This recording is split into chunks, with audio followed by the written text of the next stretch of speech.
so many books. Hey cutie, it's Cunning Little Cutie, and today I'm going to be showing you my October TBR. So one of my favorite things to do at the start of fall is kind of pick what my autumn aesthetic is going to be for that year. Like, some people are out there having their like Gilmore Girls fall, Meg Ryan fall, but then there's also like the Wednesday Addams fall, or there's like the gothic cathedral fall. Like, so many possibilities for this season. This year I am feeling Max Mayfield fall. I don't know if this is gonna make sense, and I don't know why I'm connecting so hard with like this character specifically. Well, I know why, because she's amazing, but like I don't know why specifically this year, this season, I feel so like in tune with Mad Max, but that is the vibe we're going with. So hopefully these picks will kind of like match her vibe, and you'll kind of like feel that aesthetic coming through in this list of books. Okay, first up we have The Very Secret Society of Irregular Witches by Sangu Mandana. I was at the bookstore earlier this week and I just happened upon this book. Like, I was just browsing the tables. I didn't go in looking for it. I didn't go in knowing anything about it. And I went back home, didn't get the book, and regretted it the entire ride home. So I had to go to Target yesterday and get it. There was just something about it that just like lodged into my brain. I was like, I have to read this book. Specifically, like the tone of the storytelling in this book is just so whimsical and fantastical, and it reminded me a lot of the way that Harry Potter is told. Like, lots of, you know, funny adjectives, and like it's very fanciful. This sounds like really cozy, just like magical vibes. It is about this woman who is a witch, and she lives in England. There aren't many witches there, and nobody knows that witches exist. But the cool thing about this is that rather than like hide the fact that she's a witch, she kind of is like ironic about it, because she has this whole internet persona where she posts like witchcore content on her YouTube channel, which anytime a book recognizes trends and aesthetics like that, I really like that. I know that potentially it could kind of date the story in like 5 or 10 years, but I don't care. I love when books are specifically marketed towards a certain aesthetic. Like, I'm obsessed with cottagecore, dark academia, light academia, like all of those aesthetics. I love making Pinterest boards for them, and so anytime a book is like really on the nose about the aesthetic that it falls into, and it acknowledges that, I love it. So I'm already loving this book, like just based on like the first chapter or two that I read in the bookstore. Also, look at this cover. It's so cute. Okay, I think you'll be familiar with this next one. The Final Game by Jennifer Lynn Barnes. I am so excited to read this book, but I am not done with the Hawthorne legacy yet. I know I had all summer to get through the first 2 books of the Inheritance Games series, and I just didn't do it. I really dropped the ball on that one. So I am like this far away. So like, this is what I have read. So this is what I have left. I'm very close, and I got back into it last night. I'm tabbing from this point on. And well, no, I was about to say what part I'm at, but I don't, no, I'm afraid to even try to give a hint, just in case I were to like spoil some random thing for somebody. I do not want to be that person. But yeah, so after that, we're going to get to the final game. I am Team Grayson, which shocked me to my core, because usually I feel like the dynamic in a love triangle is almost always there is a dark, brooding, mysterious one and a sunny golden retriever energetic one. That is not so much the case with this one. Like Jameson, I knew what to expect with Grayson, but I don't know, there's something about Jameson that's a lot more aloof and like emotionally detached than I thought his character was going to be.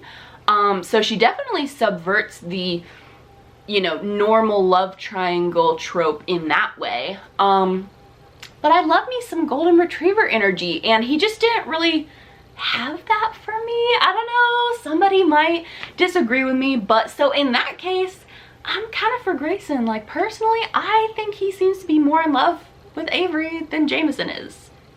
That's just me.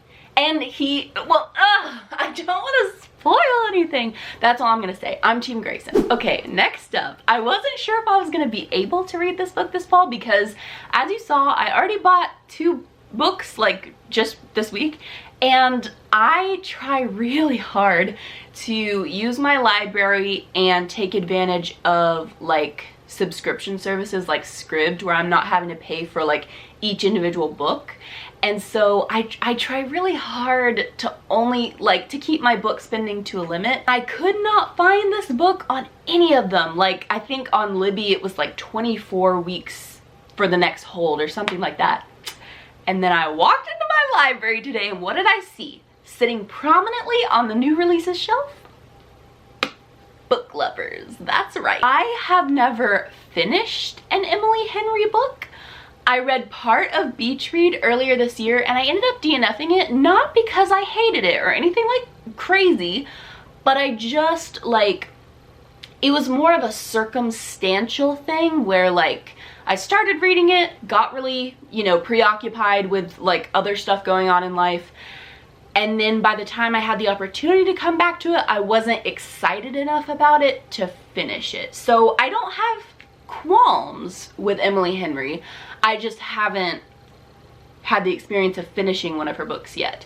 And this one, like, I've heard really great things from a lot of people. It sounds really good.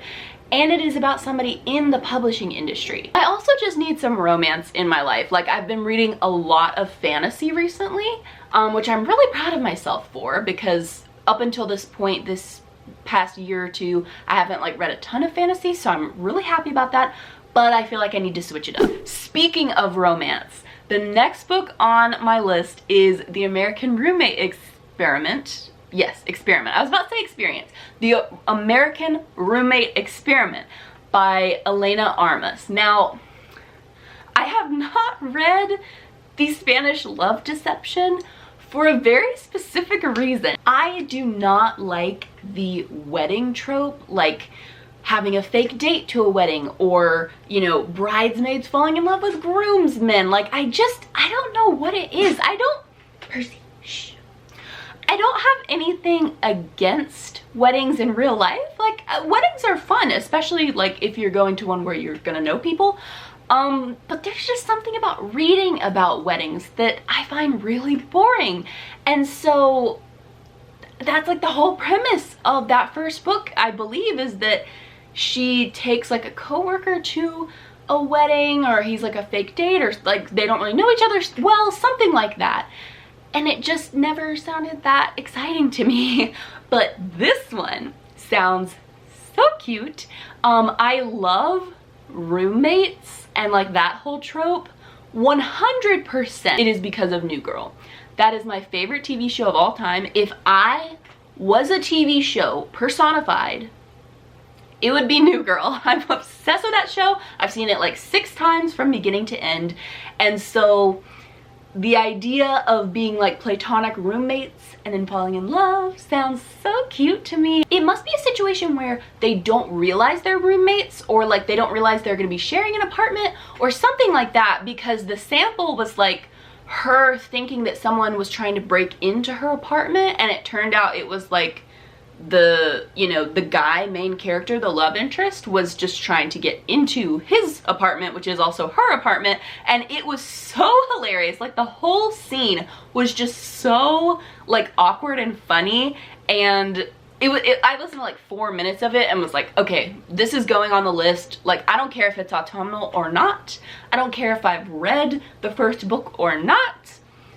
I'm reading this book. Okay, so now that we've got all of the romance off of the list, we're now switching gears, going back to a fantasy series. The Deadly Education, I think the series is called like the Scholomance series.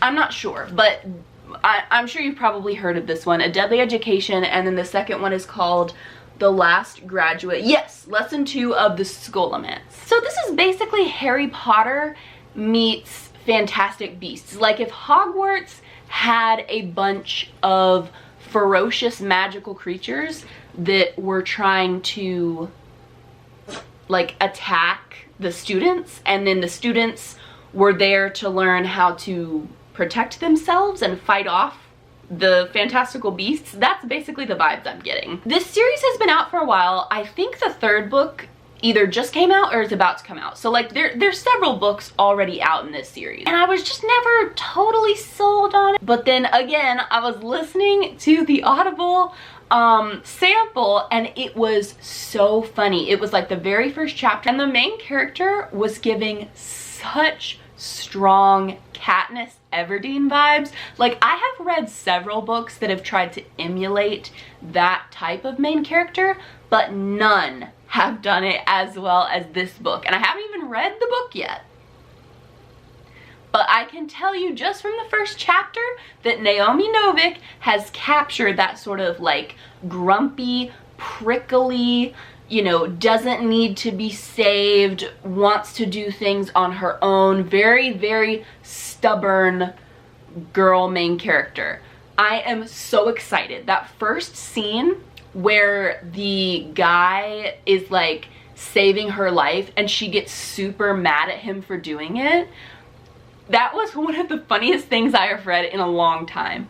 Aside from the American Roommate Experiment thing, I know I already said that, but it was really funny. I don't know if this series is supposed to have like a romance subplot, but now I'm really hoping it is, because the grumpy sunshine vibes would be there. Like it would be there so much, because we have like, you know, the grumpy, stubborn, morally gray girl, and we have the very, you know, energetic, heroic, golden boy, and oh my goodness, that would just be so perfect. Like I love it when the grumpy sunshine trope is done, where the girl is the grump and the guy is the sunshine boy. Like I'm obsessed with that. If Lucas and Max were a romance trope, they would be the grumpy sunshine trope. Like for certain, Max would be the grump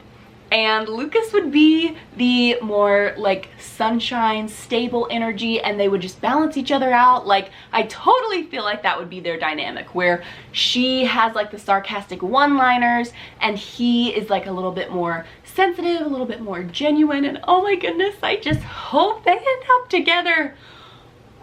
Max needs some romance in her life, y'all. Like she has had it rough this year. Okay, and then the last book on my TBR for October is Light Lark. The controversy around this book, I truly have never seen anything like it before. Like really never.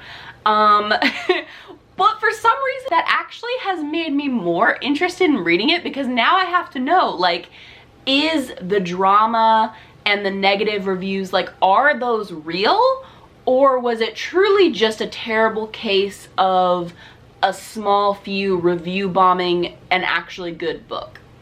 I don't know, but I'm really excited to see like which one I think it is. I'm trying really hard now that I've decided to read it. I'm trying to go in as unbiased as I can, which at this point is a little impossible, but I'm trying, and I will definitely keep you updated on that one. Those are all of the books on my October TBR. If you are new here, you should know I'm a mood reader, like big time, so you know, there's a chance I won't get to all of them or any of them. We'll see. It's really like that's the excitement of making a TBR. Thank you so much for watching. Let me know if there's any way I can be encouraging you or praying for you this week. Otherwise, I will see you next time.